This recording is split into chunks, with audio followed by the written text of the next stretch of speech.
well.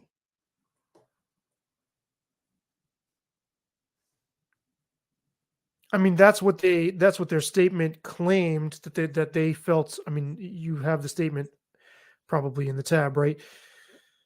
Um, It just full disclosure, Savvy did some work for Pitchfork.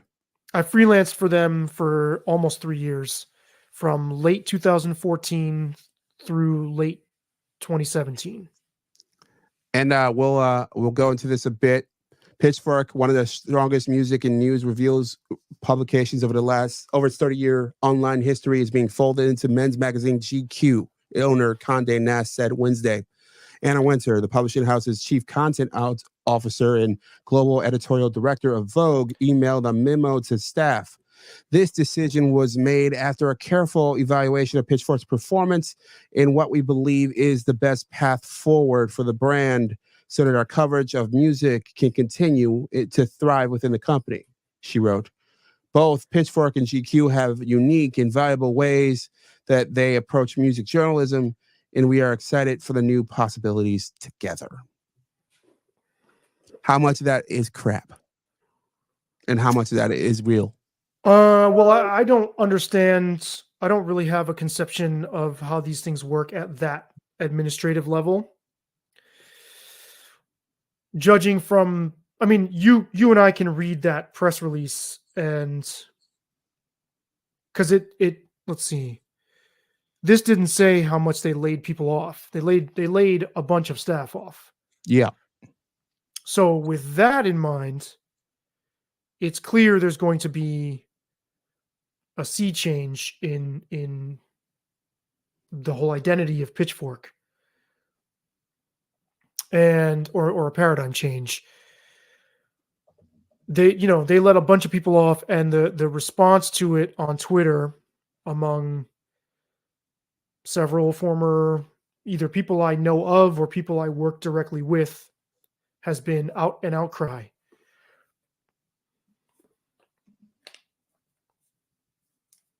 So I mean, there's no way it's not going to change. Just from my limited understanding of how all those different parts fit. I mean, GQ, it's like they gutted the staff and put this one outlet, which had its own very clearly defined identity, under the auspices of another outlet that has a completely different identity and is in a different.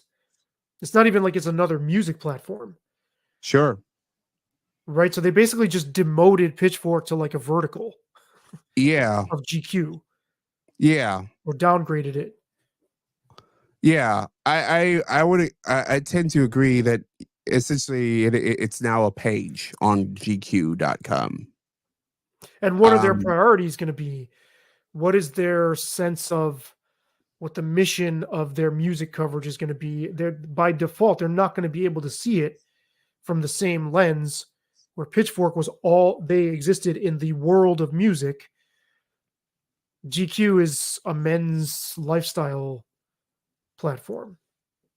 Yeah, and music that is an alone, accessory. Music is an accessory to them. And that alone will I'm not logged in here. And that alone will change at least the investment in it for sure. I think there will be less big swings. I would think you basically have a skeleton crew. I don't know if I would think they'd keep the website up. I hope so. I hope they don't pull a Grantland.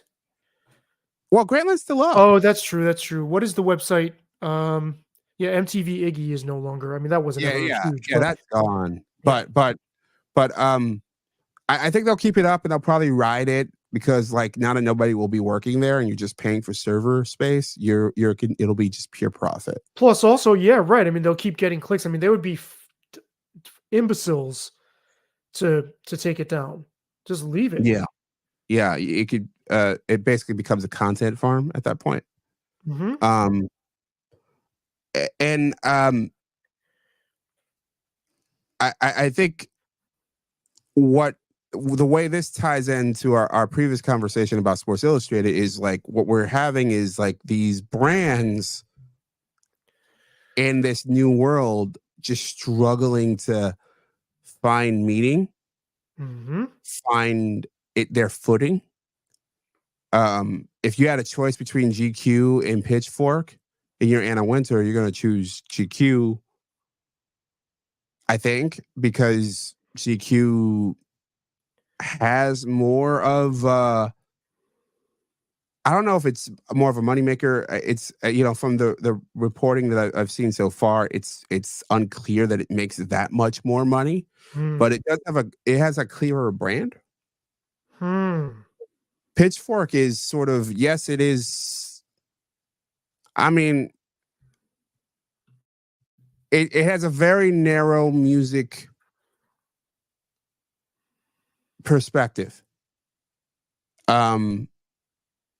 It's not like I never really thought it's not the place that I think a lot of people would turn to for stuff that was new and coming from this generation of artists. And I'm not sure we're just broadly turning to music journalism on websites for that kind of thing. Mm-hmm. I think we're turning to platforms like this, YouTube and Rumble, or I think we're turning to podcasting. I think we're turning to newsletters. I think we're turning to a bunch of places that are not behind a gilded cage, Well, I know that for a lot of people, it was for almost 3 decades, and I think it was successive waves of people. I don't think they all stuck it out the whole time. Yeah, of course not. But it was very much the appeal of the site was people would go there looking for music they hadn't heard, and they did see it as sort of the ultimate curation platform. And Yeah, but that's not how we find new music today. not That's today, and I don't think younger people who would be in tune with current artists would engage this kind of media to do that. So basically the clock was ticking. and with the shift in terms of how people discover music changing, much like how people consume sports is changing, how you adapt to it and how you sort of find ways to tap into that audience, how that however that new generation is going to express that interest, because obviously the interest in finding new music isn't going to change. It's just a matter of like how you do it. What the delivery system is. And I think these outlets are woefully behind. I think people jumped them in line. I think in terms of the playlist is way more stronger, a way to find out new acts without people waxing poetically. No offense, TikTok. bro. TikTok is one. Yeah, TikTok is one. Or even YouTube. Your boy Anthony Fantano, Yeah. I mean, I'd be very curious to see what he has to say. I haven't looked it up. But I mean, he existed outside of that system entirely. He did Yeah. not come up in any. I mean, he worked for an NPR affiliate or Yeah. in a local affiliate, but other than that, he built his thing completely on his own. So you're gonna go to my tweets. Yeah. I'd love for you to walk us through it because clearly you have a look in through the into this world and a perspective that I think is at least worth hearing from myself and nearly 6,000 other folks. Yeah, I mean, which isn't a huge splash on Twitter, but it is. I mean, 4 people usually like my tweets. I Yeah. do think I was shadow banned after I tweeted against Elon Musk because it changed overnight. Well, I would think, yeah, Elon is ruthless.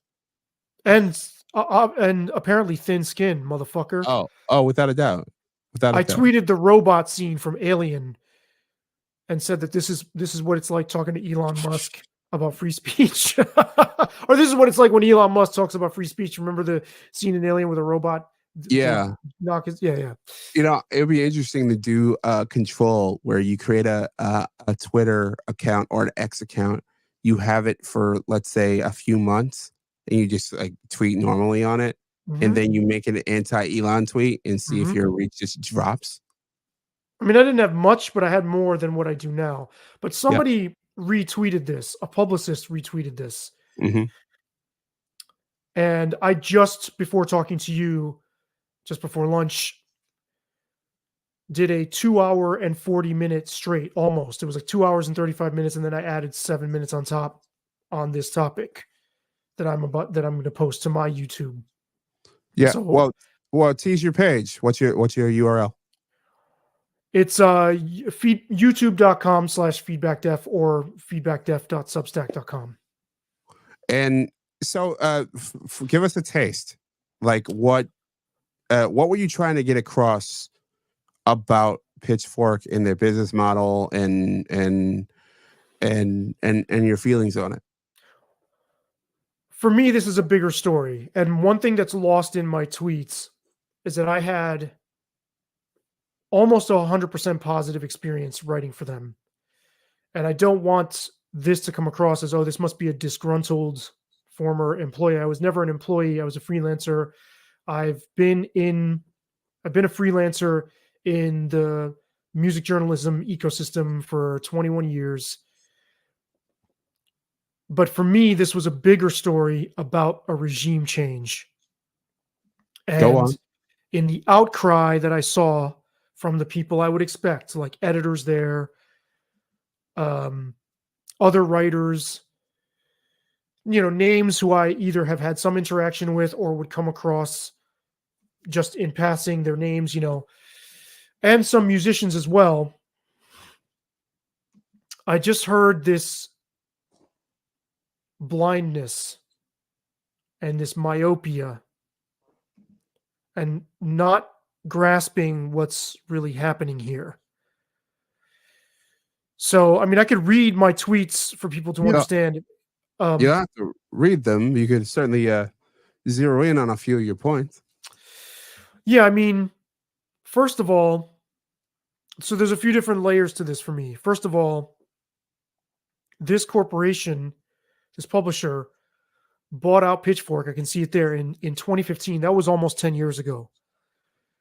And I don't know anything about Pitchfork's inner workings at the administrative level. Their sort of chain of command, at least as I experienced it as a freelancer, you were always sort of on the outside looking in. Now, I did have interaction with several different editors. And one thing I should say, which I didn't say in my YouTube, they were really, really good, shockingly good about like when you'd turn in your copy, then they would edit it. Then they'd have a whole team of editors on the edit, but they would walk through very patiently my edits to their edits, which is a really exhausting process when you've got that many reviews you're cranking out a week. So I thought they were really great about that. I should add a note to my clip. But my freelancer rate went up. I was getting paid $80 a review. And then as soon as Condé Nast bought them the same week, the review rate went up to $120. Now do the math there. Think about all the content they were churning out day after day after day with all the contributors they had. Clearly there was this like big boost to their budget. I'm seeing a lot of sort of counter backlash, I guess. So there's a backlash to this announcement. And then there's a counter backlash to people saying, oh, well, they just went corporate anyway. I don't think that's entirely fair. I think they did continue to be a site that was always sort of trawling for up and coming out there music. They did bring in the poptimism thing and sort of codified this way, in my view anyway, they codified this way of talking about your Taylor Swifts and your Beyoncés with this air of academic importance. I'd I say didn't I'd say glowing academic importance. Yeah, I didn't care for that at all, but it didn't I mean, I guess that was after I got there, or that was after I contributed for them. I have to say they never interfered with what I wanted to say. They never tried to shape my, like, you think of Pitchfork as this sort of as this impervious castle, and that you sort of presume before I worked for them, you sort of presume, oh, they decide they want to push certain bands and they want to sort of create dialogue. If that's the case, I never saw it. They let me say whatever I felt like saying about music with zero interference, except for one case, which I'll get into if you want. But so there's that part of the story. There's the corporate side of it. And then there's what to me is the real story here, which is that as I experienced it, you would probably know better than I do. But in terms of where I first encountered the rise of this, what we would call, I guess, wokeness, but I'm trying to find a more precise term. This very dogmatic iteration of progressive values, quote unquote progressive, because I don't think they're progressive at all, actually. This sort of militated deployment of these ideas that ended up being vectors in culture. So, what eventually became Black Lives Matter, because it wasn't Black Lives Matter then, what eventually morphed into that, what eventually morphed into white privilege, what eventually morphed into believe women, believe accusers, trans rights, or trans women are trans rights are women's rights. Black trans lives matter.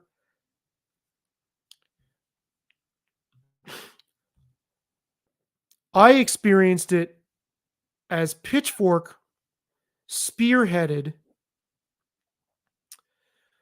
the normalization of those kinds of that lexicon into pop culture, and then everybody else in media followed them. That may not be like an accurate read on what happened, but that's how I experienced it. They were very much in the lead in pushing a certain social agenda. I started writing for them because I proposed a story on a trans-led extreme metal band where the front woman, Marissa, who was originally Mike, they wrote an album with all these like deviant, violent sexual fantasies, and one of them was that her father kept her, or Mike, when she was Mike Martinez, was singing from the point of view of a kid whose dad keeps him in the closet, keeps a boy in the closet, tucks his genitals between his legs, shaves his skin. So he admitted later, so I think the music is awesome, by the way. This is like some of the most like fucking shocking, fun shit I've ever heard. They had a song about a guy driving around in a van, grabbing girls off the street and electroshocking them, not killing them, and not even sexually assaulting them, but it's called Taser. And this shit is like really like that was what this band was all about. So then Mike gets gender reassignment surgery. They do a second album, and I'm like, damn, this is an interesting fucking story. I propose it to Jessica Hopper, whose name you might recognize. Yeah, of course. From the whole R. Kelly thing. She's kind of, I don't know that legendary is too far to go, but she's in terms of online music journalism, she's a heavy hitter. Yes, for sure. So I pitched this to them, and her answer was almost verbatim. this is exactly the kind of story I'd like to see more of on the site. Mhm. Little did I know that I was basically walking into the beginnings of the culture war, which had already started in academia decades before this. Of course, yeah. This was a sudden flourishing of those kinds of ideas. If you were to ask me to guess, I wonder whether Pitchfork wasn't some kind of beta test for introducing these ideas almost like a virus into mass consciousness. Because after this, we saw the rest of music media follow suit. Although, again, it might not have followed this exact sequence because a lot of these editors go from one place to another. So, Jessica was Yeah. at MTV before Pitchfork, I think, or maybe after. I can't remember exactly how it went down. So there's a lot of cross transference, and there's generally what appears to be a uniformity of sociopolitical orientation. Yeah. I don't mean to interrupt you, No, but I'm but like I think that's what you're describing, that last chunk. Mhm. I think you're putting that on top of your experience. I think that was happening in a lot of different places. Yes. So, but eventually this spread outwards to all. So first it spread to entertainment media, then all media, then or sports media included. And now it's to the point where you and I will encounter people who draw on this same lexicon, much as Gerard Mayo did, Yeah, of course. and use that as leverage to shut down any kind of dynamic challenge to these points of view. Without a doubt. Pitchfork was also big on driving the we must out male sexual indiscretions, and we're not canceling people. We're not talking about censorship. We're quote unquote holding people accountable. You talking about Me Too? Yes. Well, and even I think their version of it was even a little more high pitched. Okay. But yes, it was part of that. They were aggressively promoting an idea of sexual purity that I think is just unattainable, particularly in music and in art. And then at the same time, championing Black artists, but in my view, not criticizing those artists. They were handling them with kid gloves, much as you saw at NPR. Yeah.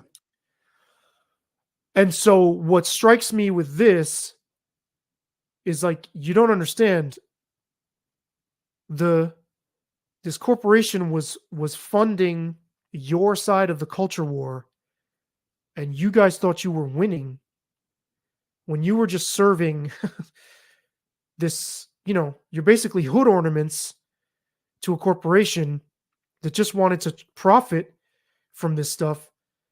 How did you not see that this was coming? That you were eventually going to be thrown overboard, and this outcry of, oh my God, corporations are so greedy and they're so stupid, and who's going to champion artists, and there are fewer and fewer spaces to talk about artists, and there's a narrower and narrower bandwidth. It's like, well, okay, first of all, did you care about the artists that you gave 0.0 reviews to, whose careers were destroyed on the fucking spot? There's all of this righteous rhetoric about, oh, let's stand up to the evil corporation. This is horrible. This is unjust. It's like, well, what did you think they were going to do? Why do you have this sense of entitlement that a corporation should be underwriting your existence? That's one thing. So to me, it's naive and it's full of hubris.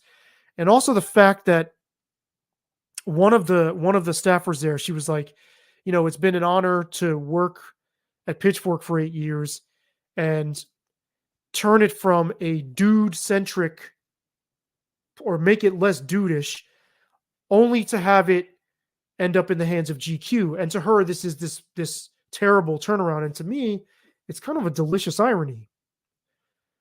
Not that I think Barstool should run Pitchfork or something. Not that I think that would be great, but It'd be interesting. Music journalism is rife with ideological uniformity to a stultifying degree. You and I cannot even have this kind of conversation. There is no latitude whatsoever. Now, I did not feel suppressed by that because I like to write from a sort of more not neutral, but I like to write from a perspective where I'm not just stumping for something for my point of view. And But I mean, on that, to that point, I agree with you. Like when I'm writing journalistically, when I'm working as a reporter, this whole thing has been an opinion based deal. I'm just sharing my thoughts. But when I'm writing as a reporter, I'm I'm not trying to take a side. I'm right, trying to explain a side. I'm yes, trying to or explain actually where trying they're to explain coming from. multiple Yeah, sides. multiple sides. Right. Yeah, ideally. You and I were able to survive in these ideologically captured structures, working environments, because we don't simply like to stump. Like we approach our writing from a more reserved place. So I didn't never said anything that I didn't buy into. Hmm. I was always making my points. I was just doing them in a discreet way. But my main point is that music journalists have been empowered to an outrageous and obscene degree in having influence over our moral compass. They think they have the right to dictate morals, and they have been so zealous about taking people's platforms away. They're basically book burners and mob vigilante justice stokers. And they don't see, like, I'm not hearing any awareness of that. There's just such an utter lack of self awareness. And it's like, yo, you were the new regime. And what I said is the dagger you used to slit someone's throat to take power is the same dagger that's going to be used on you when the regime changes. And now it's changed.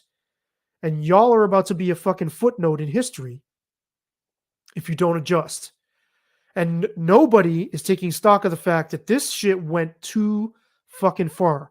How on earth did we get to the place where music critics were our Gestapo? Where music critics were our religious police force? That is an extraordinary and like extraordinarily fucked up chain of events. And so these people are complaining because their jobs have been taken away, not realizing you guys have been culture war pawns. You've been operatives. You've been played by the hand that feeds, and now it just threw you to the curb. So go find something else to do or make your own model and stop bitching, basically. You've had so much power for so long. It's as if they thought it would never end, that it was just going to continue. Yes, GQ should fund us. Why? Well, because that seems really, really myopic to me. So I know I've gone on and on. No, you inspired a lot of notes. I took down a few notes, and I wanted to throw a couple of thoughts back at you about your thoughts there. I think in a recent conversation that we had off mic, I mentioned Warren Jeffs to you. Okay, who I'm not. He led the fundamentalist Mormon church. Okay. And this was this church where they were marrying 13-year-olds. Yes, you just mentioned this to me the other day. Yeah. So the documentary I just saw, I believe it was on HBO Max. Or no, I think it was on Netflix actually. And what you were describing about them not seeing this coming, it intertwines again. In that, I think when you are a true believer, when you think that something like music journalism is not just a profession, but or a passion, but like we are here to save the world, which has sort of been the sort of shift when it has come to journalism in a lot Mhm. of, especially where it's like, no, we're not here to just explain what we see or try to find some answers about stuff that's happening. No, we're here to save the world because we know what's right and you don't. Um, when you have that perspective and the rug is pulled out from under you, it reminds me of a scene in this movie where um, Warren Jeffs step before this whole big group of 1,000 plus fundamental Mormons, and he walks up front and he calls the names of leaders, of husbands, you know, and their of husbands and their Spouses? yes, of husbands, not their spouses, just husbands. These were the most powerful men in this world. The only challengers to their power, his power. He calls them up and he tells their wife and family that these men are no longer your fathers. Mhm. Mhm. And Typical cult and just move. like and just excommunicates them. And when you hear the people in this series, this short run series, talk about this, it was like they felt that they were helpless. They felt that, hey, this system had taken care of them. Mhm. They had fed them. They were close to the prophet. They were getting close to Zion. They were they were going that everybody was going in the right direction. They thought it was kooky at the time, but they felt like, hey, like this is what the prophet wants. We're gonna give the prophet what he wants. And they helplessly watched this go down. And while I don't think that these music journalists are as extreme as that, They're close. They're close. They're a lot closer than they would ever even imagine. And I did compare that I world to a cult. And I did compare the psychological exploitation of the fear of being ostracized to a cult. That is textbook organized religion 101. They don't see it that way. They mean well. They think they're doing the right thing. They think they're fighting my last tweet was like, you've been allowed to think that you were fighting a righteous crusade this whole time. Y'all been played. so yeah, I think that the being played is right on with what I was thinking. There's another thought that you said in a question that I'll follow, uh, that I think I'd like to end with. But first, You can you said, show sorry. First, can you yeah, show the response I got that Simpsons meme? I think that yeah. means that the guy wants to change seats because I'm about to get blown to bits in response. Yeah, give me a minute. Give me a moment. I'll make sure we can share this.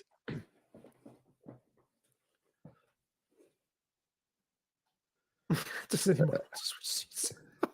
It's just a moment. That is really funny. Yeah, yeah.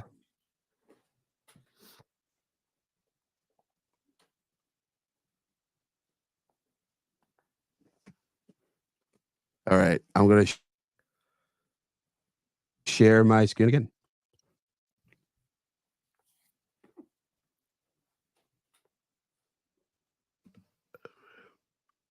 Ba-ba-ba-ba.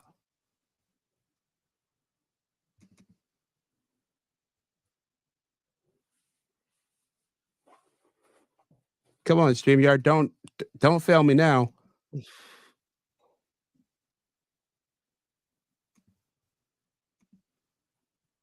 There we are. There we are.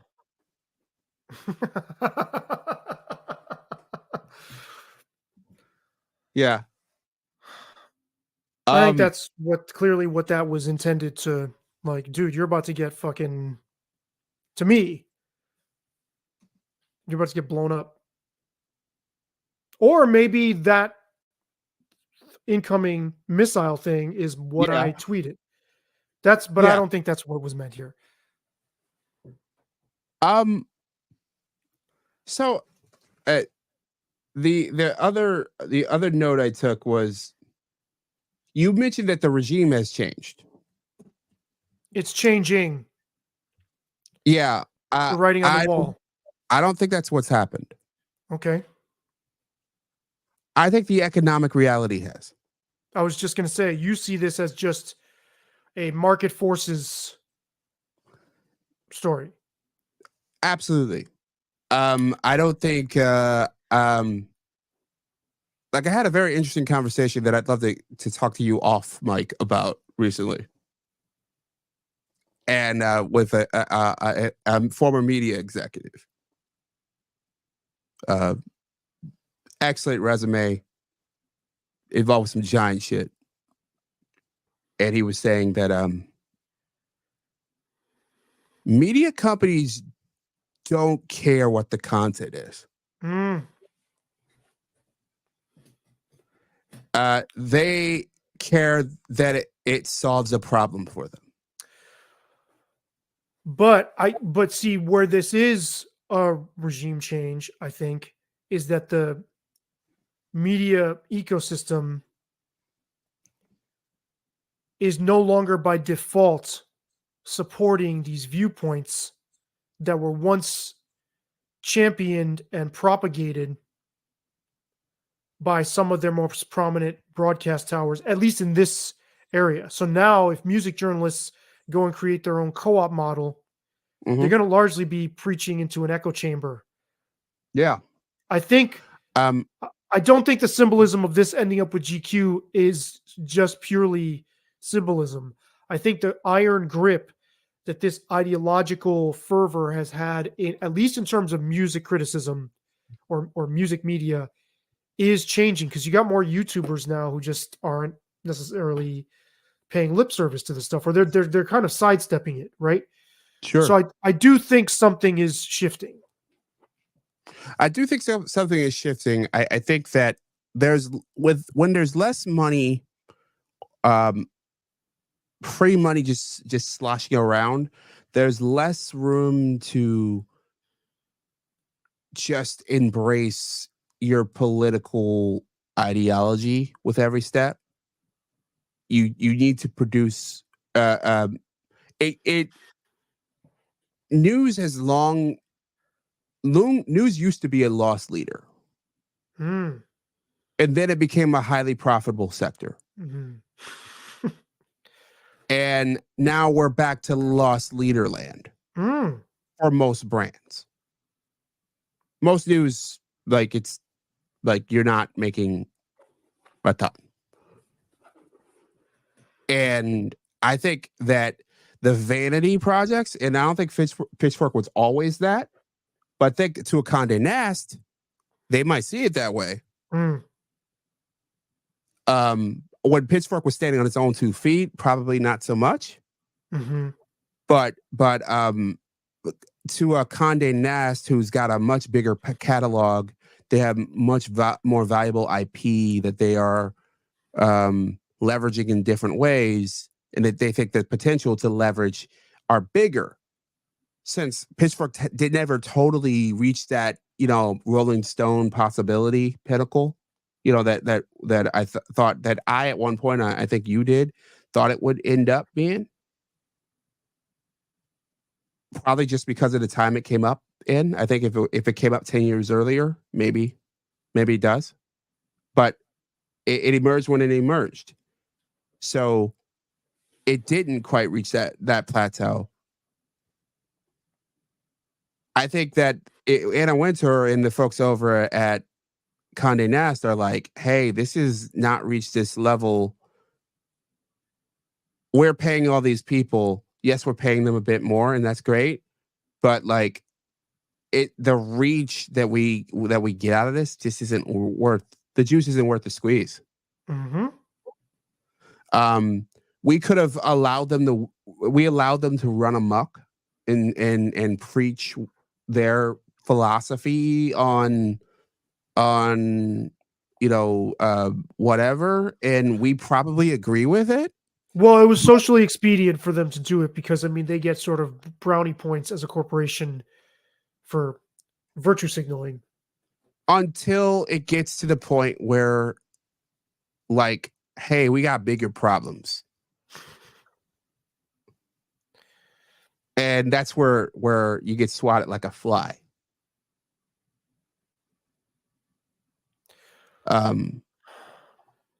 That's what I think just happened with that situation. We can it's kind of like ESPN and the Undefeated. Mm. To bring that back up, it's now Anscape. You know why it turned into Anscape? No. Because they don't own the IP to the Undefeated. Oh my goodness. Similar to, well, I mean, not exactly, but it's a weird parallel with the SI thing. Yeah, right. So they had to rebrand because they said, hey, the Undefeated as is does not make money. Just doesn't. It's a similar, I think it was a similar play. And I think it was a similar time where the Undefeated was launched as Pitchfork was bought.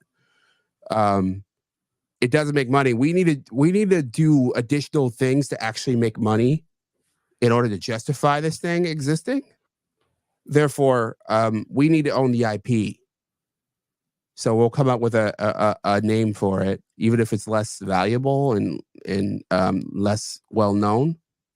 And then we can exploit it to make money in a bunch of different ways, whether it's merch or it's having festivals and charging people ridiculous amounts of money to watch other people speak and stuff, that kind of thing. The kind of thing that New York Times does, CNBC does, a bunch of other people do them too.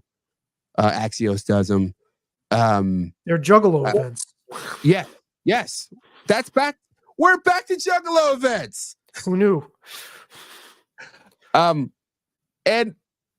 I guess, and all this brings me to my last question for you on Pitchfork is: do you think it's even possible to have a Pitchfork now knowing that this is what the owners who are seeing the books of Pitchfork have decided to do? That no, you are not your own thing. We don't think you're self-sustainable. No, you're going to be a page on GQ.com, and maybe we'll give you a couple articles in the hardcover version. Is it even possible to have a Pitchfork now as it was? Well, I don't know. What's your gut say? My guess is that yes, but it'll be something totally different.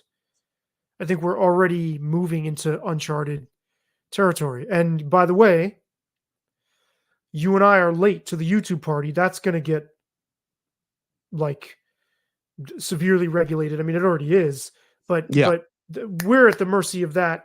Anybody on YouTube, content creator, they can just on a whim do whatever the fuck they want. So there's always going to be a new uprising.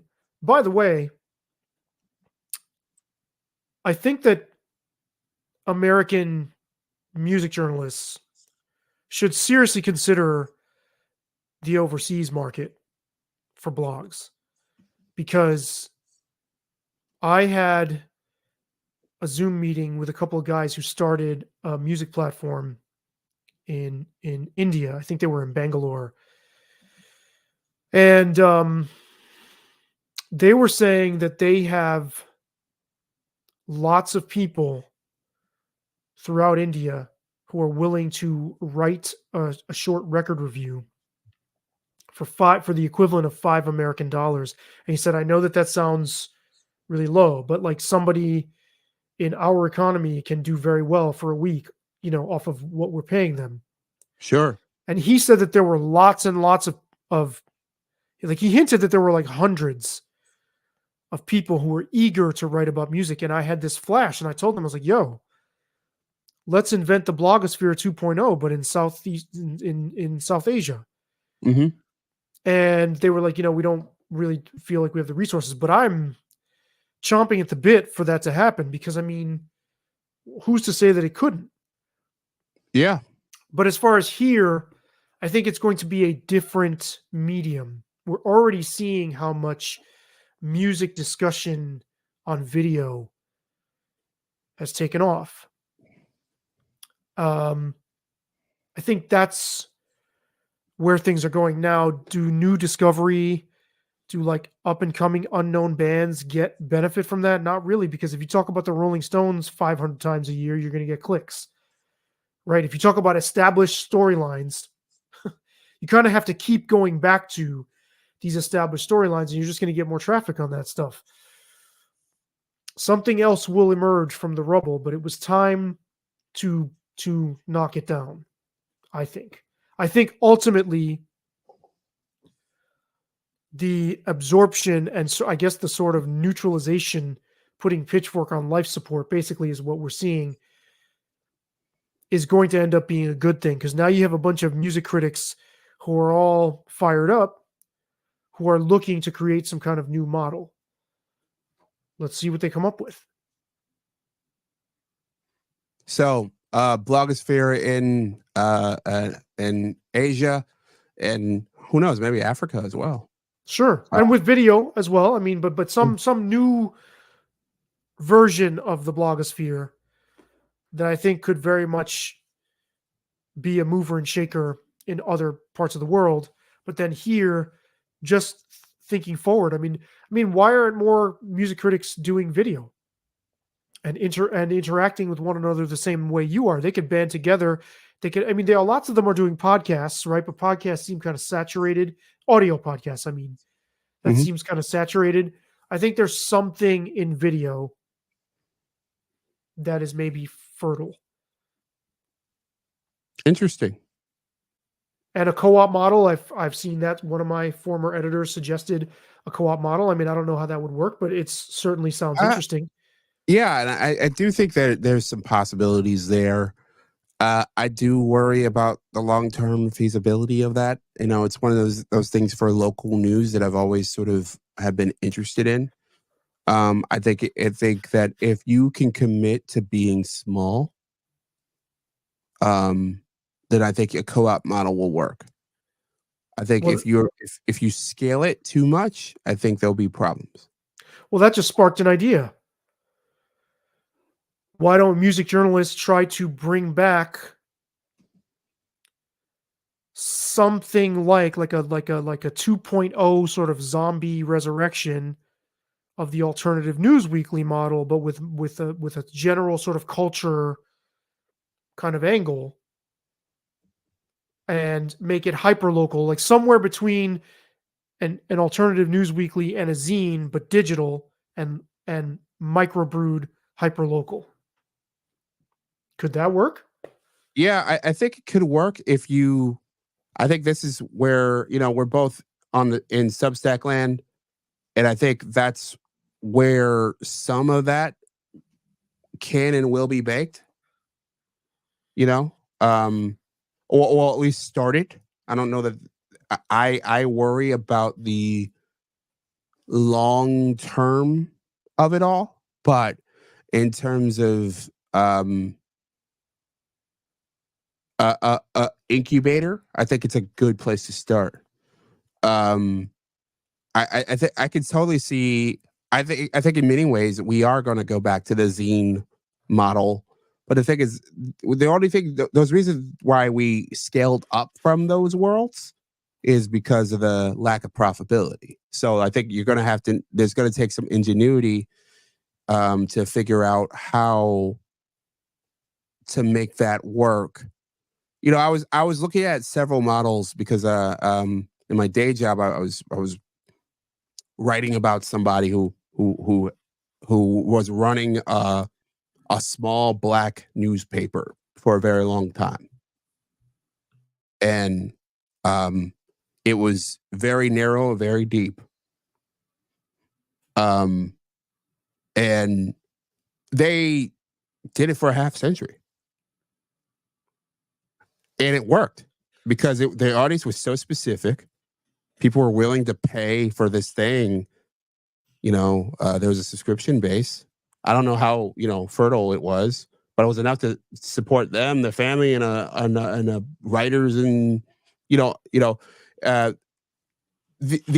are a wealth of models that have existed that could be modified or tweaked for now. that Right, I and think there's no shortage of people who want music-oriented content, that they haven't gone it's anywhere. time for people to put it together for them. Right, so it also begs the question, are some of the people who lost their salaried staff position gigs, I wonder how many of them are gonna end up in a better spot if they respond to this and think on their feet. Well, if they have the balls enough to be, Dave Portnoy, if they have the Mhm, balls enough to be the dissenter, I think are what they're called, the mhm, the former Deadspin people. mhm. Um, if they have the guts and the gumption to sort of like give it a shot, and the savvy to figure out a model that works, they could be. I think many of them are going to end up at the in writing for NPR affiliates, or who are continually swallowing local magazines and alt weeklies and newspapers. They're going to end up at, if they're lucky, the Times or Post or something like that. Well, a lot of them won't. I mean, there's more contributors out there than you with the staffers, yes, I think some of them will. Yeah, I was talking about the Yeah, yeah, staffers. yeah, yeah, yeah, Contributors yeah, are a whole other thing. I yeah. think contributors. I think that's where you'll likely see the gumption in the risk taking, because like you have to, like you can't just stop. You got to live your life.